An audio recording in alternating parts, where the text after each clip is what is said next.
Good evening. இன்றைக்கி ஒரு evening time mini vlog தான் பார்க்க போகிறீங்க. நான் தான் உங்கள் ரஜோ சஜோட அம்மா. வெல்கம் டு ரஜோ சஜோ மாம் விலாக்ஸ்.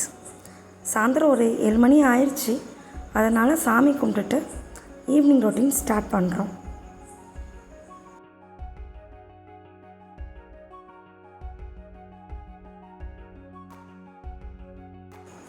எங்கள் வீட்டில் சாயங்காலம் எப்போவுமே கடுங்காப்பி தான். ஸோ கடுங்காப்பி போட்டுட்டு குட்டீஸ்க்கு கொடுக்கணுன்னு கிளம்பும்போது சஜோ குட்டி கிச்சனில் எதையோ உருட்டிக்கிட்டு இருந்தார். என்னென்னு பார்த்தா அவரை தூக்கிட்டு நான் கொஞ்சமாக அவர்கிட்ட பேசிகிட்டே, அவருக்கு காப்பியை பார்த்தாலே ரொம்ப எந்தூவாயிடுவார். அவரை கண்ட்ரோலே பண்ண முடியாது. காப்பி பிடிச்சிருக்கான்னு கேட்டால் பிடிச்சிருக்கு இல்லைன்னு சொல்லி தலையாட்டிகிட்டு இருக்காரு.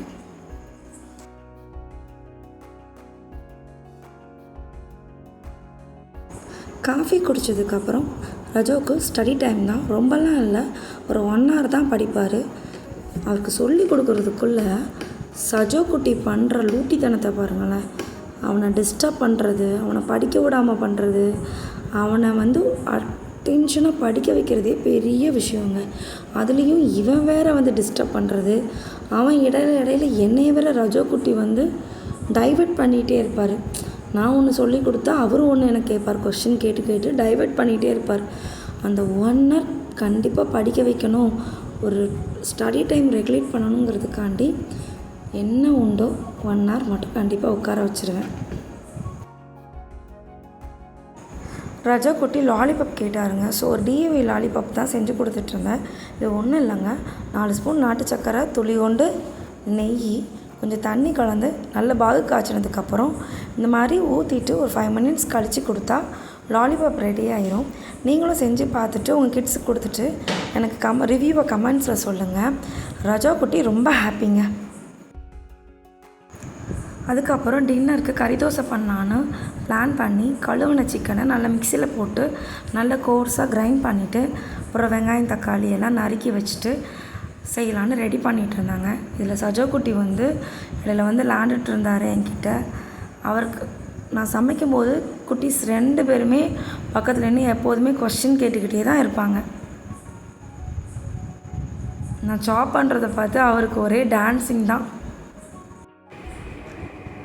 ஒரு தடவையாவது இந்த மாதிரி கறி தோசை செஞ்சு சாப்பிடுங்க. ரொம்ப சிம்பிள் தாங்க. ஒரு பேனில் எண்ணெய் ஊற்றிட்டு சோப்பு போட்டுட்டு பொடியை நறுக்கின வெங்காயம் கருவேப்பிலை போட்டு நல்லா வதக்கிட்டு அப்புறம் இஞ்சி பூண்டு பேஸ்ட்டும் போட்டுட்டு ஒரு தக்காளி நறுக்கி போட்டு அதையும் நல்லா வதக்கிட்டு இதில் மஞ்சள்தூள்,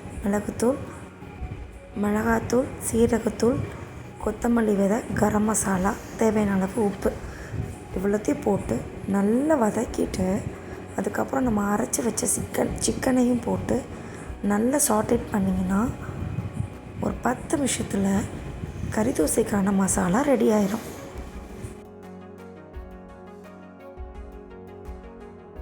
சிக்கன் நல்லா வெந்ததும் பொடியான இருக்கிற கொத்தமல்லி இலையை தூவி ஒரு கிளறி கறி தோசைக்குள்ளே இந்த மசாலாவை ஓரமாக வச்சுட்டு தோசைக்கல்லில் மீடியமான சைஸில் ஒரு ஊத்தாப்பம் மாதிரி தோசை மாவை ஊற்றி அது மேலே முட்டையை உடச்சி ஊற்றி நம்ம ரெடி பண்ணி வச்சுருந்த கறி தோசைக்குள்ளே மசாலாவையும் போட்டு நல்லெண்ணெய் ஊற்றி நல்ல தோசையை வேக விட்டு மொறுன்னு இந்த பக்கம் ஒரு திருப்பு அந்த பக்கம் ஒரு திருப்புன்னு திருப்பி எடுத்திங்கன்னா கறி தோசை அருமையாக ரெடி ஆகிடுங்க. என் குழந்தைங்க 2 பேரும் அமிர்தமாக இதை சாப்பிட்டு முடிச்சிட்டாங்க. நீங்களும் ட்ரை பண்ணி பார்த்துட்டு கமெண்ட் செக்ஷனில் சொல்லுங்கள். அனதர் வ்ளாகில் மீட் பண்ணலாம். பாய்.